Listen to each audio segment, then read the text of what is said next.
This is another episode of By the Numbers with me, Thorin, person who loves numbers, money, and Alphadraft, and another person who loves at least two of those three. I suspect all three. MonteCristo, how you doing? I'm doing great.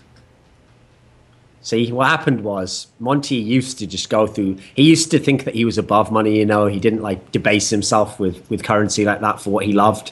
But then after going through so much pain being a KT Rolster fan, he was left with this yawning chasm inside himself. And I'd said, listen, Monty, I can't get you a really good team that you like that's really strategical that'll fill that hole and win for you. But we can just keep shoveling money in there until when that ever happens. Okay. And he was like, sounds like a plan to me. So that's how we ended up here. Show that talks about fantasy League of Legends. Now, on this week's show, sponsored by Alphadraft, of course, what we're going to do is the two gauntlets, the EU one and the NA one. And for anyone who's unfamiliar with the gauntlet format, it's actually quite an old format. It comes from StarCraft, and I'm sure it probably came from some traditional sport before that. And basically, it goes by, it's seeded, and so there's only one matchup per round. And the idea is, in this sort of a system, whoever the top seed is, they just wait for the other teams to beat each other in like a winner stays on type scenario.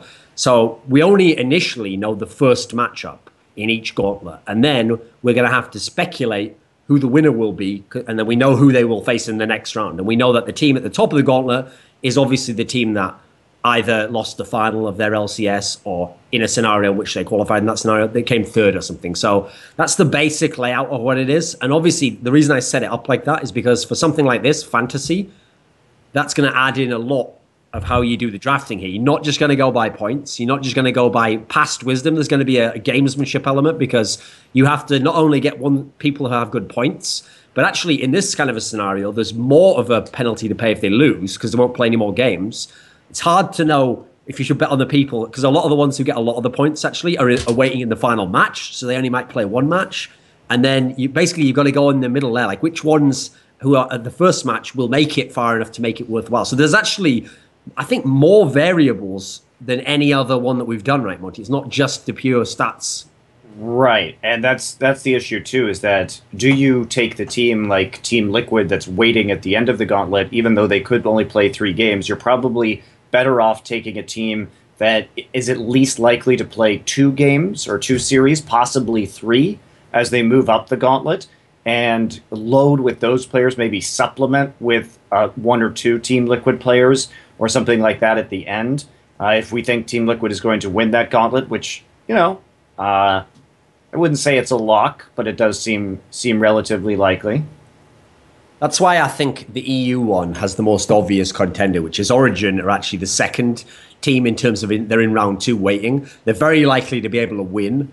And you'd figure whoever they play out of round 1 should be a bloodbath. They even if it's not close, they should just rack up the numbers because of their playing style. So I think that's the only one that's obvious. The NA one's very difficult to figure out. So we'll start with EU initially.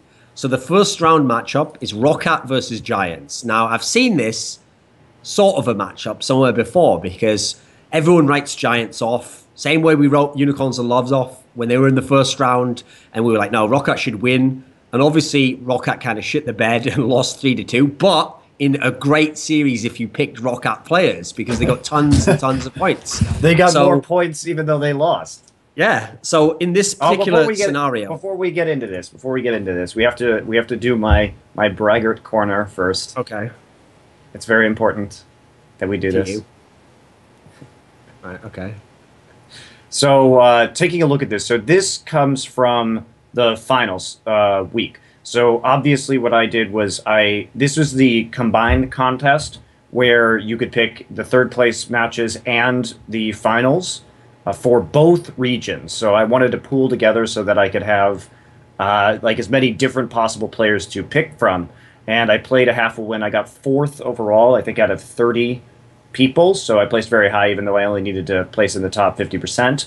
And this contest, as we take a look at it right here, I thought Team Liquid was going to win that 3rd place matchup against Impulse. And we know that Team Liquid is a very large point team. And also, coming into the finals, remember what we were talking about was that CLG, when they win games, tends to get quite a few points. They're a very good fantasy team and very good fantasy players, especially guys like Doublelift and Zion Spartan. Even Xmithy, who had more points than Zion in this series, very high point totals when they win the games. So I thought, unlike you, that coming into this, CLG was going to win. I took Yellow Star just because I actually had quite a bit of leftover money, and obviously Fnatic were the favorites going into that final. So he put up some good points as well. And yeah, just taking the high point total players, and I was right in that CLG and Team Liquid were going to take the victory. So you can see I tried to diversify a little bit, sort of hedge my bets, didn't go all in on two teams. And this was my problem with just doing like the third, fourth place matches only or the finals only, was when you have so few teams and there can only be two winners because you're only talking about two best of fives, you're pretty much looking on the outside unless you pick the winners of both. You basically just load up with all the players from the two winning teams, and there's not a lot of wiggle room there if you want to win those contests. So I didn't really like those. I did this one instead, which had a little more depth to it, and it turned out pretty well.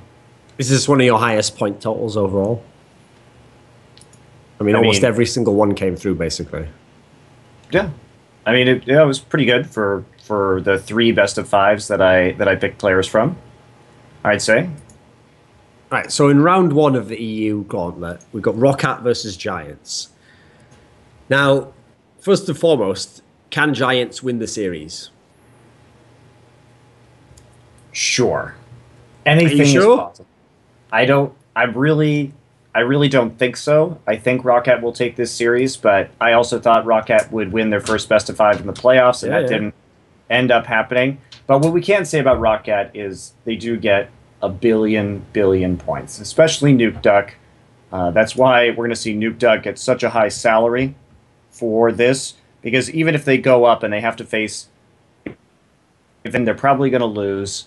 Origin is the safer one, but we do see points from players like Niels and Soaz. They do very well on Origin when the victories come through, but Roccat still very, very high in the point totals, and I think they should take this series, but I don't think they're going to take it cleanly, so we might expect something like a 3-1 win for Roccat, so another game or two to get points in, even though they may not win. Yeah, the thing is, I don't really think Giants are the factor here. The factor here is, can Roccat beat themselves?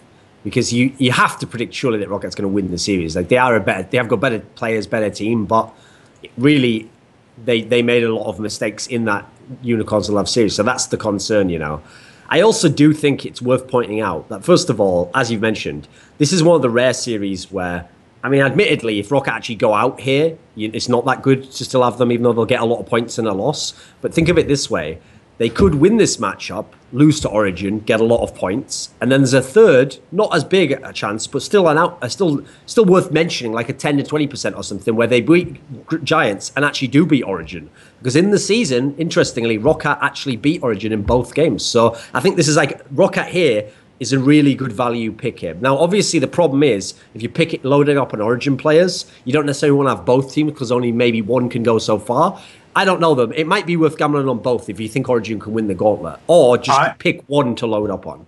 I think Origin will win the Gauntlet. I think that they're an overwhelming favorite, and I think that when Roccat and Origin play, it will also probably be pretty bloody games. So personally, that's where I would go with this. Now, of course, the issue is these are the two most expensive teams because they do have such a large upside.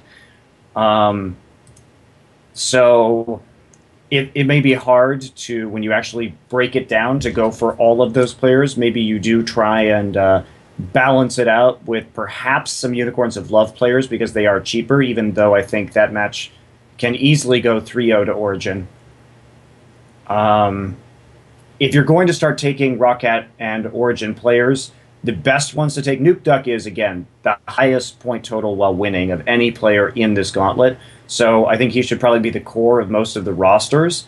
And then from there, you can go with players like Niels and Soaz. They're good pickups. And Mr. Rales also on Roccat. Those will probably be the kind of core players. Amazing's point production has actually dropped off pretty hard when we factor in his playoff statistics. So it may even Yeah, it may be potentially worth taking somebody else from Unicorns of Love, perhaps Horo, who actually has been putting up quite a few points, even because Power of of all Evil's the a pretty good pickup. yeah, He's Power of cheap, Evil. very Yeah, cheap. Power of Evil is pretty good if you want to have him as a flex pick in that mid lane. Power of Evil when they win is above Expeke when it comes to points. So even if they can take one game, maybe he can even out with Expeke over the course of the series. And even in the losses for Unicorns of Love, Power of Evil is getting things like 5 kills on Ezreal in the early game, so his fantasy points were not that bad. Do you actually think? Okay, let me ask you this: if Roccat did manage to make it all the way to the final, they played Unicorns of Love in a rematch. Would Roccat win the rematch? Do you think? Like, do you think they would have learned something from before? Would it not be a problem anymore? I mean, there's the possibility they might choke because I get the feeling there was some choke involved in what happened to them. Whereas I will give Unicorns of Love credit. I think they're a crap team, but actually they don't. They seem to have that thing where they're the eternal underdogs who kind of like to be the underdog, and it works for them in a way. They don't have any pressure on them in a sense. Sure, I think that that's possible. I think we would see a very similar series, perhaps another 5-game series, and I have no idea who would win between Roccat and Unicorns of Love in that particular scenario. But I just think it's so unlikely that either Giants or Roccat are going to beat Origin that I think we're almost guaranteed a Unicorns of Love Origin final.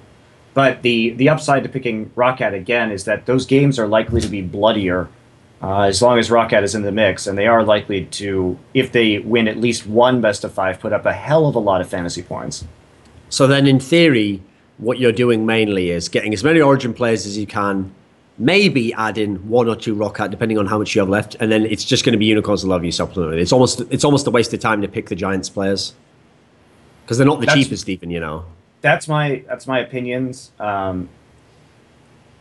That's my opinion. I mean, they also do put up a lot of points, it must be said, when Giants have victories. But when they lose, by the way, if you want to just win this contest outright and you don't give a fuck about odds, just make like a full core Giants team, add in a couple of Origin players, and just pray that Giants just have the most miraculous run ever, and you'll definitely win this contest. I tell you, if that happens, no one else can beat you. It doesn't matter how smartly they're drafted, you have won the contest. I might do that just to see the world burn. Are you going to swag? Are you going to swag exactly. Jared? I'll just trust in Giants. I mean, they've got to be my pick for the swag jar out of this bunch here. Especially because of that factor that they've got the classic quality that you really need in a swag jar, which is the fake stats that allow you to deceive yourself that it can work. And basically what I think of is when C9 had won that one game earlier in the split in NA, and so their stats were bonkers in the game they'd won, and that's because they'd won one game. It's like that's not an average, by the way, that's just the one game they won. That's a fake stat at that point. You need a sample size. Yeah, the thing about Giants is, yes, they put up good points when they win, but they put up absolutely horrendous points on average when you actually factor in their games. So they win hard. When they lose real hard. Yeah, but I've learned that you need to have faith, and that if you have faith, eventually everything comes golden in the end, Monty. So I'm going to try applying that repeatedly, and then much like those stats of Giants and C9, I will eventually learn that it's more about sample size, and if something happens once, one of the two things will happen. Either I will become a monotheist, or I will again have it confirmed that science works, basically. Let's see which one wins. It's a race, guys. It's a really neck and neck race. It's a race between faith and science. Can you pick someone out, actually, where, let's see, someone where so far... Okay, let me ask you this then. If Roccat did play Origin, it's quite likely chance that series will happen. Who is the player on Roccat who could be like a difference maker, who could perform above odds, and if they do that, they have a chance at least to win? I think Steve would have to really step up against Soaz, because that's probably the most glaring, I would say, difference between these two rosters. Yeah. There's a possibility that Expeke, who's had, he's had a pretty good season, but not an amazing one, could fall if Nuke Duck absolutely goes off. But I think you have to look at Steve, because on an individual level, Soaz performed quite well during the European playoffs and during the finals versus Fnatic. So he's shown that he can really carry out of that top lane position, and I'm just not sure that Steve is going to be able to favorably match up against him. And we've seen teams. The reason why Dyrus ends up looking like, why Steve ends up looking like the EU Dyrus is because teams do target him as well and just try and kill him over and over. So you would think Amazing should be putting pressure there for Soaz, and Soaz likes to duel people anyway. It's not really a duel if your mate just comes in and helps you kick the guy's head in and holds his arms around his back though. But it's the winner can tell the story however they want, Monty. Yeah, I had a duel with that guy. Yeah, I outskilled him completely, basically. He couldn't even land a blow on me. Really? Did you do all that yourself? Yeah? You saying I'm lying? Like, I challenge you to a duel. My honor must be... That's actually one of my favorite things about history, Monty. Pretty sure it only happened in movies, but the idea that, like, at any time, if anyone just dissed you and you were just better than them at sword fighting or shooting weapons, you could just like make them back down. You could just be like, I challenge you to a duel, sir. Like I can't lie, Monty. I'm glad I don't live in that era because I would have definitely been dead by about 20 because I'd have challenged people in so many duels. Or I'd be the most legendary duel fighter ever. So again, I'd be living my life with the giants, with the gauntlet style, going for broke. What kind of dueling would you do, Duncan? It's just because I asked because we in the 17th, 18th century have so many different rules for duels. Are you going to be super British and do the walk 10 paces and then turn around and then you just hold the gun like this and you just say 1, 2, 3 and both people just get to fire simultaneously? And it's no, based on like accuracy with those crappy little black powder pistols where it's like you can't even hit anything at like 40 feet anyway? Or no, I prefer is the it one more where Wild you take West turns. like, oh, the one where you take turns. Yeah, like out of what's Barry Lyndon, like out of that one where I think you actually flip a coin or something. I can't remember what order you do it in, but you literally take turns. Like if you're second, by the way, you just have to stand there and hope the guy misses. Yeah. So, but the reason I like that, right, is because the concept that they didn't bring in, this is how, I'll preface this, I know it was cultural context, okay, and the whole point of the duel was about honor and proving that you're a gentleman. But all I would do, again, because all I want is to live, Monty, but to win, and then I can tell the story however I want, I would be underhanded, and as the other guy was about to fire on times where I had to go second, I would talk some shit. I'd try and put him off, I'd make him miss, because if he misses, I didn't do that, okay, so I get to fire at him then. So I'd just say some shit about his mom or something, just as he's about to fire. So that's... So you take the gentlemanly arrangement and turn it into a scumbag trash talking? That's the whole point. You've learned. I believe you. I think we got it right there. See, you don't even want the skill. So for somebody who is as into skill as you are, you'd think you want the more Wild West style duel where you're both just standing there. You know, you have to have your hands out, and then it's whoever has the quicker draw, right? Yeah, but then I might not have the quicker draw. So I need to have another element in where I can buffer it, you know. And so basically and by the way, that's actually my suggestion to rock at. See, because NukeDoc is the sort of player where there's even a meme, I don't know if you've ever seen it, where people show, there's like a little meme where they took a screenshot of like Pokemon on the Game Boy and it shows like the other trainer and he just says like, NukeDoc challenges you and he's like 1v1 me, no jungler, mid or something. Because that's like that's the philosophy, you know, people think of with NukeDoc. So basically if I was NukeDoc, that's what I'd say to Expeke. Like, listen, you're going to win anyway. So just let's see who's actually the best jungler, shall we? The best mid laner. No junglers. And then Expeke would be like, well, you know, I'm like a legendary player, you know, like I'm going to beat you in it. You're right. So, okay, I'll give you a chance, NukeDoc. Let's go head to head. Let's dance. And then, obviously, if I'm NukeDoc, what I would then do is my jungler would still definitely just come in on my command and I'd just wreck him. That's how I would apply this philosophy to the game of League of Legends. So basically, players don't think on this level, mate. They just play the game, sadly, you know, the boring motherfuckers. So basically, your entire philosophy, your life is evaluating other people's skill, but when it comes to demonstrating your own skill, you'll just be as underhanded as possible. It's just nice to be alive. That's what I've learned. There's nothing to be gained from being dead, but having an honourable fight. It's not that good. Like, you know, all that stuff about Che Guevara, like, yeah, it's better to die on your feet than live on your knees or whatever. It's like, yeah, but is it though? Because you're now dead. So I don't know. That sounded like a really cool thing to say, but I don't know if you actually checked. I don't know if it checked out. Okay, Shay. So, but then if you're Che, at least you can live on everybody's T-shirts until the end of time and a nice little star. See, what he meant don't you want the Thorin T-shirts out there? See, we could basically rebrand Che Guevara's real philosophy as like, it's better to die, commodified symbol used by corporations in the future to reveal like new revolutionary Apple products than live just quietly and not known somewhere in the countryside with a wife and nice kids. I think you lost that one, Shay. I think we've successfully eviscerated your whole philosophy and political stance on a fantasy betting show. And so now that we've done that, Monty, I believe we have contractually filled our EU portion of the show. We will now go on to the NA portion. So in the NA Gauntlet, now this one's a bit trickier, because the obvious team who get all the points is Liquid, but they're waiting in the final. And they're very likely to win that final. And, I mean, you look at some of these matches here, they could even win the final handedly. So it's not going to be as simple as the points for this one. So let's look at the first match. The first match, here's a classic. So remember, if possible, you'd like it to be a Rockout scenario where you could at least believe a team could go to the final and at least get to the final, but they're a good points getter. We've got two of the worst point-getting teams playing in the first match, C9 and Gravity. So first of all, do either C9 or Gravity, in your mind, actually have a chance to win this gauntlet? That's the big question, right? Because C9 was looking like they were improving in the last stretch of the season to a certain degree once Meteos left and once High was back. But with that said, we haven't seen anything out of them in like a month. So I'm not exactly sure what exactly they're going to be performing. It's worth noting that when it comes to points, out of the teams that are in this gauntlet, C9 is actually relatively low. Incarnation is the highest C9 member if they're winning. But Team Liquid is such, like you were saying, is so overwhelming that literally the top 5 players when winning with fantasy points in this gauntlet are all of Team Liquid's players. So Team Liquid, you need to, I think, really fill out your roster with some of these guys because of that. And whether you...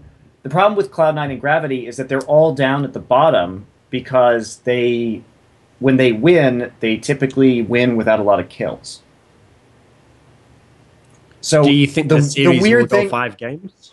The weird thing, well, even if it does, though, there's a possibility that if the next series goes 5 games and the other team gets a lot of kills, that Gravity and C9 don't even get that many points despite being in 2 best-of-5s, which is weird. Of the two teams, for good fantasy points, which would be better to play tip? Like, who would produce the better series, the more bloody series? Just based on the stats that we have, probably Cloud9. Sneaky is top on Cloud9. Sorry, Sneaky is top on Cloud9, not Incarnation. Okay. But he's still below Apollo. He's still below Piglet. I'd have to say C9. They haven't been as clean as they used to be, even though their shot calling improved once High was back in the jungle. But there's a lot of questions because we know High's shot calling is very good, but what happened? He now had an additional month worth of time to practice playing jungle. That's a lot of time to work on something. So here's the question. In light of the fact it's likely Tip can play 2 series, who knows? They can maybe even beat Team Liquid. I don't think it's ridiculous to suggest that. No, I don't think it's going to happen, but it could not. happen.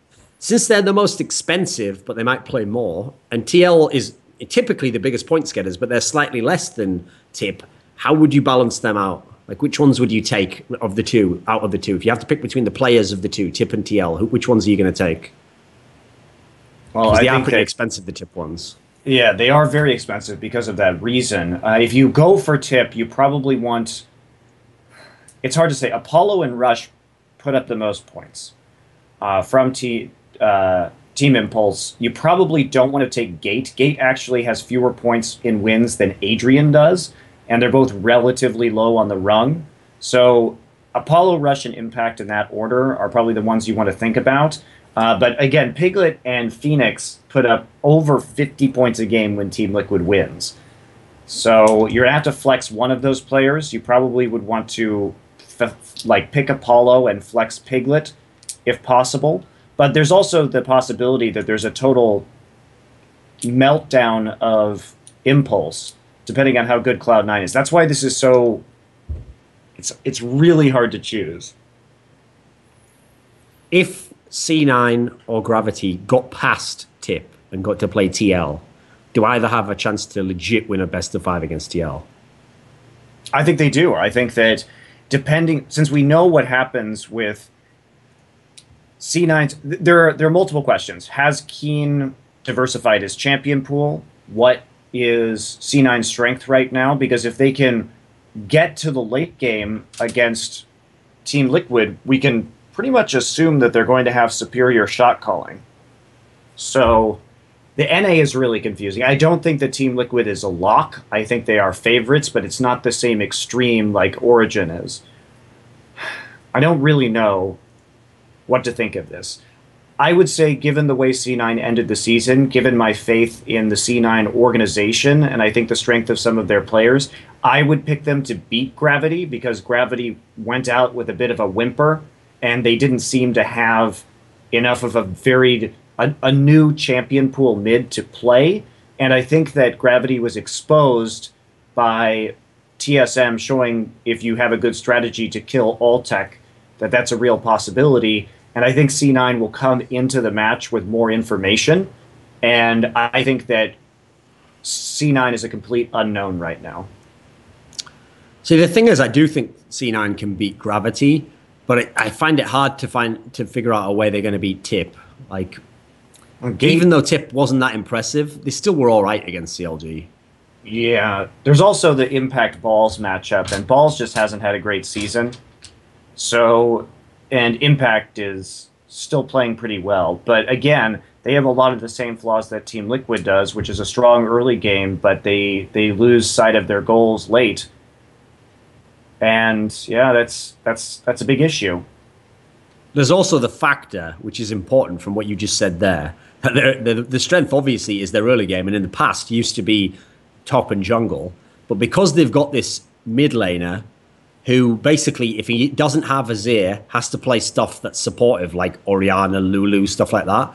Instead, they don't put the top laner on the carry champ, because they go, right, well, you can't have carry champ with Lulu or whatever in mid lane. So instead, sadly, they've been going for these comps that are like low damage, all in on the Cogmore AD carry, late game comps, which is like, if you could design a comp that doesn't fit their team style and around the wrong strengths, that would almost be it. So listen, they did it in the playoffs and it was a terrible approach. If they do that now, I guess that's a way Cloud9 can win, because you can get an early advantage on them. If they just play normally, if they just pick normal champions, even comfort champions, I think they could win this series, Tip. The thing is that they're going to be playing it on 5.15, which has those Sivir nerfs, and I think Sivir is one of the best champions for Impulse as a team, and that's not going to be as much of an option anymore. We saw some questionable positioning from the Ashe play of Apollo in the playoffs, and I think that when you talk about late game, the positions that can carry are usually mid and AD when it comes to damage output, especially since they've been putting impact on a lot of tanks recently. And in that case, Gate is still a rookie player. He's been okay, but not excellent. Apollo has been okay, but I think that I'd rather see Incarnation and Sneaky combined with High's shot calling in the late game. So I think there's a way that C9 can still win this. I think there's a way that C9 can win the whole gauntlet.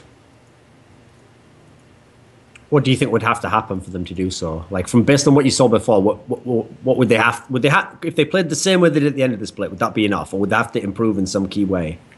I think that a lot of it rests on Ball's individual performance, what champions that he's cooked up to work with. What do you think he was decent on over the whole split? I mean, obviously, no, I think his damage was really low. His ability to engage was pretty flawed, but I think High can now serve a primary engage role if they choose to go that route, and maybe you just continue putting balls on Rumble as long as it's not banned. I mean, you would think that's one of the few upsides, is that Rumble is still in the meta to a degree. You still see it played. Yeah, it's still good. And now, in theory, no one's going to be wasting their bans on Rumble. You would think, because Balls isn't enough of a threat at the moment. So you'd think they'd leave the door up, because you'd rather ban out Sneaky, or you'd rather ban out Incarnation. Maybe even throw something towards High. Like, if you think High is only going to be good on Rek'Sai or something, maybe something Yeah, there. So I think the Rek'Sai ban can come in. You would think Balls would be the one who, in theory, could benefit. So bearing in mind, he is only 6,500, which is actually, that's the cheapest in the league, except, okay, High, he's actually the third cheapest in the whole Alphadraft thing. So that wouldn't be a terrible pickup if you want to round your roster out. That, if they're going to go far, you'd think that's one that I'd have to do well. If you use that logic, if you think C9 are going far, surely Balls has to do well. So I think the numbers add up for that one. What about from TL in terms of if TL play or wait a second, if they play a tip in the final, like will it be the same as the third place game we just saw? I'm pretty sure it'll be quite similar. So who do you think performed well in that third place game? I mean, I didn't actually think that much of the quality of play in that third place game, but I think Rush did pretty well. I think Impact did pretty well. I have question marks about Apollo, but maybe he'll switch up onto the AD carry with more mobility. Ugh, it's really hard to say, but I think you can't. It's hard to go wrong in that particular matchup because the points are just going to be overflowing. The cup will runneth over with fantasy points in that match, kind of no matter who you pick on either side. So, okay, we've done the serious analysis, Monty. We've attempted to give you stats, give you theories, give you the form guide. We've had breakdowns of whether Che Guevara's entire life was actually a sham and he died for nothing. We've talked hypothetically about what I would do in different centuries and with different duel formats and varying sort of chaotic evil style morality code. Now we will be even more ridiculous and talk about if you would like to actually spend your time playing the international wild card. Now, wait! Before we do that, there are other contests too. So there's going to be a day-by-day one for the regionals where it's just each stage of the gauntlet. So it'll be combined NA and EU for like day one, right? So it'll be Giants versus Roccat and Gravity versus C9. In that case, different standout there? I mean, not particularly. I just want to rehash that. I don't know. I think C9 has a real chance to beat Gravity, and I think that again, Roccat will take that home. But basically, you're going to live and die by who wins either Gravity or C9. So you kind of have to all in on one of those teams in combination. I feel with Roccat players and hope you get lucky. Basically. Yeah. Okay. Okay, so let's do the international wildcard then. Now, the reason I set it up like that is, let's be real. We don't know much about the international wildcard teams. Whoever's watching now, you definitely don't know much about it. So let's get real, guys. We're all in uncharted territory here. We're all just learning. It's a learning experience, everyone. So let's see what we can figure out and see if we're right. We're going to be going into this just like you are. Now, see, this is level... basically, here's the reason why you enter this contest. Because this is the one area where it's all reset. Like, in a weird way, the fact that no one knows anything. By the way, if you're actually from any of these countries and you know any information, you have a massive head start on some people. Yes. So, in theory, I don't think you're going to get a lot of, like, those super high point totals where there's only, like, 4 players you have to pick. You know, it's going to be very unlikely. So, it's going to be pretty wide open in that sense. Now, do you know any of these teams, Monty? Okay, so I mean, what we're going to talk about is we have to talk first about Turkey, but the issue here is that when we're recording, it's going to be before the second day of the group stage. Okay. And by the time that people see this, it will actually be the playoffs. So the format is the top 2 teams out of the double round robin will go to the finals for a best of 5. So we can't really give any more on the group stage. Now, who is going to be on the finals as of this recording? Detonation Focus Me and the Chiefs are in first place with 2-1. Meanwhile, Bangkok Titans and Dark Passage are on the outside looking in. Now, this particular one, I really, really don't know much about. I know the Chiefs dropped 1 game in their entire season in the OPL and then headed into this. They dropped a game here, their second game of the summer, over to Detonation FM, the Japanese team. But I don't really have a ton of information on either of these squads because I haven't had a chance to sit down and watch them yet. I mean, here's the thing, Monty. I actually think I can solve this whole equation for you. So, 1, Detonation Focus Me are from Asia, and they're from the Asia of people that are sort of like Chinese and Koreans, who are good Asians. Okay, it's not like they're from India. That's also considered Asia because I haven't made it that broad. 2, their form's good at the moment. They're 2-1 up. And here's the kicker. You're going to like this one. 3, they have a Korean player. I think that's it. It's a wrap. It's a wrap, okay? You can't beat that, right? I think most people thought coming into this that Bangkok Titans were going to be the ones to actually qualify out of the international wildcard because they had actually improved and they had put together a pretty good performance in the GPL. But without the Taiwanese teams, it was difficult to say how good the GPL actually was. And there were some other factors too, like with Dark Passage, Rydell coming in from Giants and them having some decent players and, you know, making a show of it with Besiktas as well, who is at MSI. So hard to pick. I mean, that's the thing, right? If you know anything about all these regions, it's probably going to be pretty easy money for you. But like the 2 most obvious ones to me is really the people who know the most about Chiefs and Bangkok Titans. They're the 2 that it feels like one of them's probably going to be the really good one that actually just wins the tournament. So the ones who know the most, they probably can get the edge. Feels like those are the 2 most obvious ones. I like the way Rydell's just here as well. Like, here's what I don't get. Rydell's randomly there. Yeah. It's just, he's there, right? But here's the thing I love about this. I actually think that a lot of other players in other regions aren't thinking this through. Like, here's the thing. You know, one of the reasons why Forgiven got super emo when Gambits was going downhill and then he got banned? It's because his whole year was like just to get to Worlds.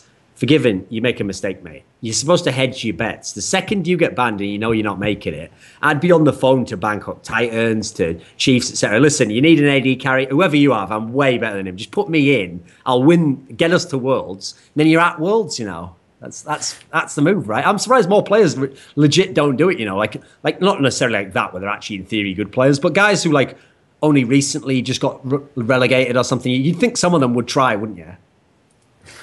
Because it's kind of ridiculous that Rydell can get kicked out of Giants and now he might be going to Worlds if he wins his tournament.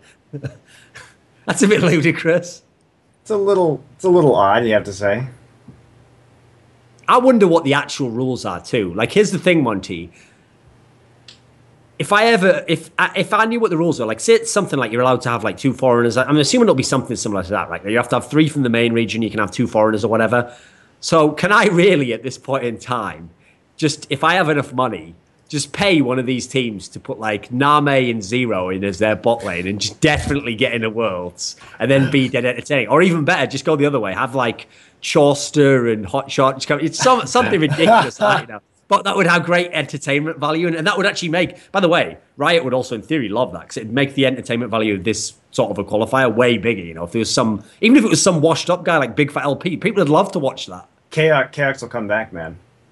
KX would do it as well, wouldn't he? And then the best part is, Monty, he would win the tournament. And then he'd just be like, that's the second regional MVP I've earned in my career. Like, yeah, all right then, KX. Like, you know how bad I felt, by the way, by the fact that in that interview I did with him, I did ask him about the MVP that he won. And then what I didn't realize was, I thought, come on, no one's going to say they won MVP if they didn't. You do know the MVP he won was, someone just did a news post about the tournament, and in the news post, they just picked their own MVP and just put that he was the MVP, and he just took that. But he said it as if like he'd been given like a trophy of like a Heisman trophy or something, like, you are the MVP. And he didn't even say the regional, he just said of season 2. So they were like, yeah, Diamond Prox, Wei Zhao, Frogger, yeah, Chaos, you are the MVP of season 2. He's like, thank you.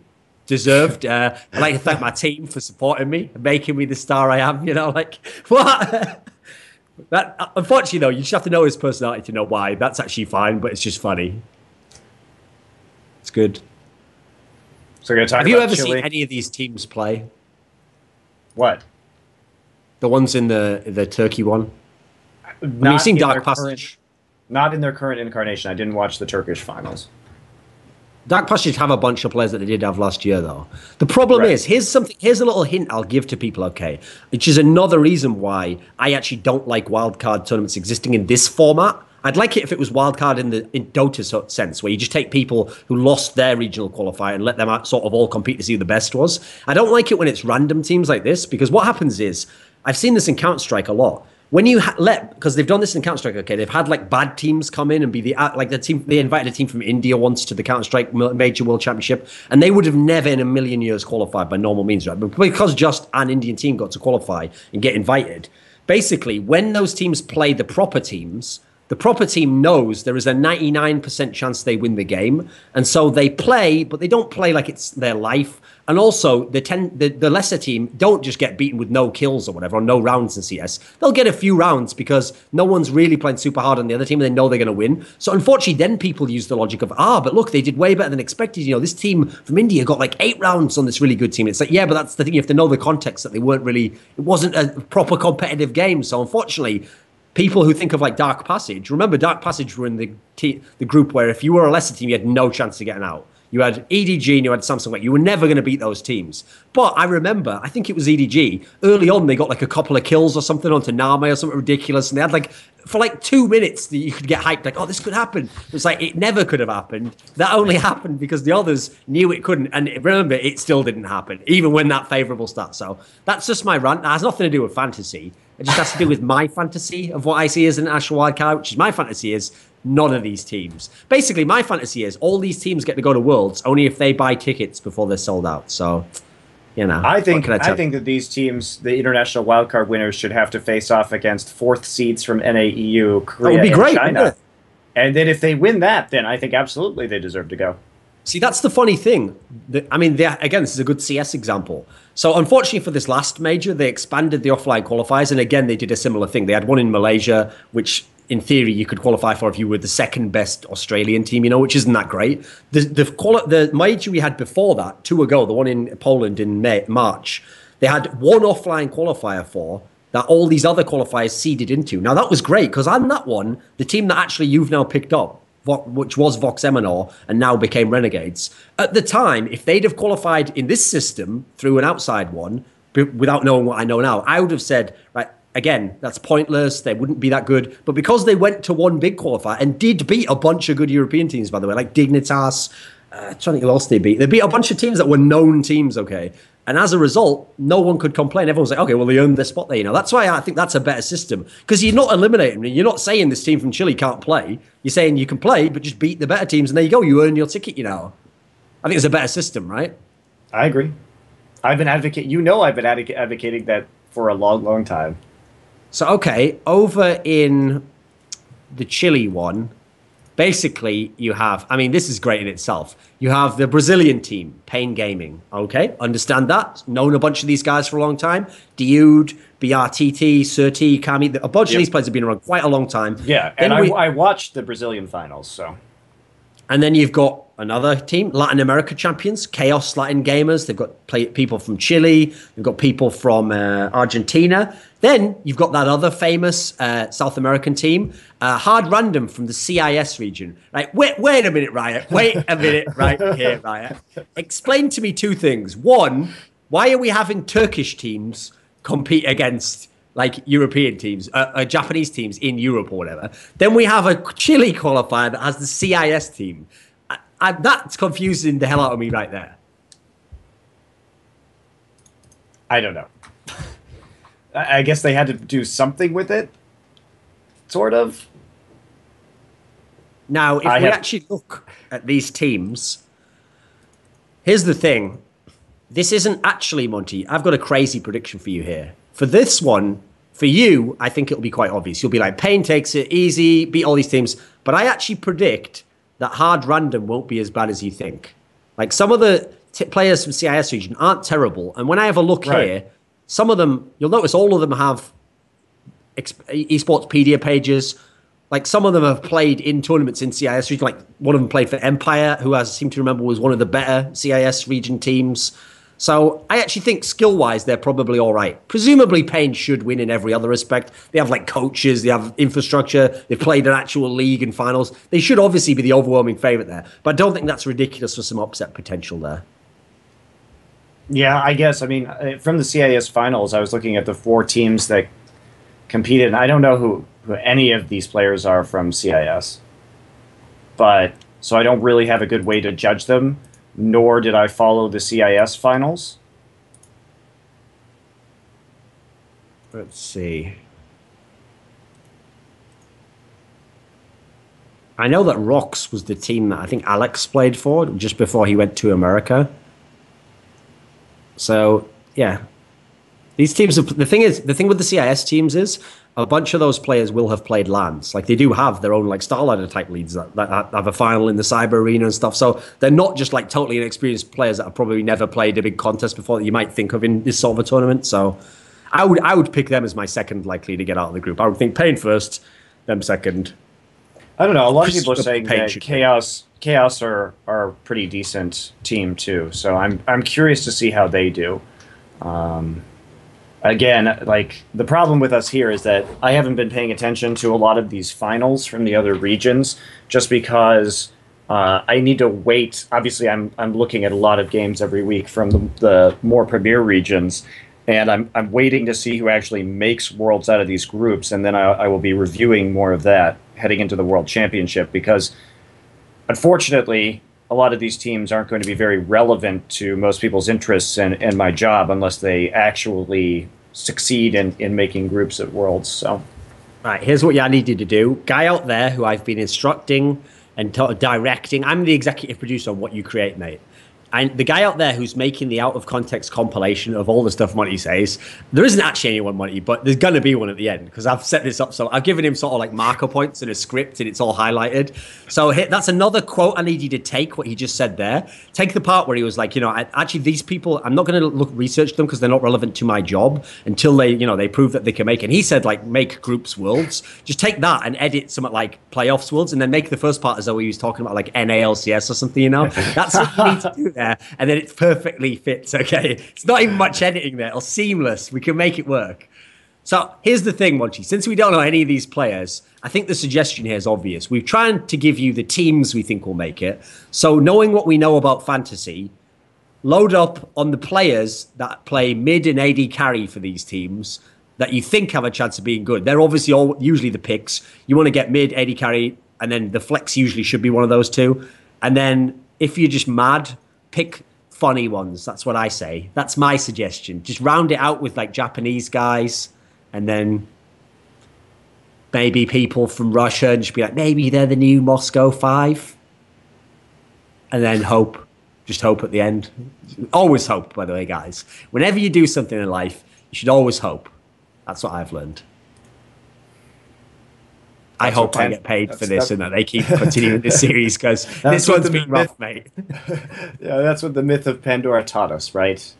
Hope is a good thing. I'm pretty sure that's the moral you're supposed to take away from that entire piece of Greek literature. So on that note, play by the numbers. Actually, that's the name of the show. Play Alphadraft if you watch by the numbers, and then repeat that cycle, and then we get paid money, and then we play Alphadraft. And then we have better stats. So actually, you can make this show better by playing it and give us more money. In fact, you can make everything better by giving us more money and Alphadraft. So on that note, I think that's exactly boiled down the gist of the whole advertising message. So alphadraft.com, buy the number, play it by the numbers.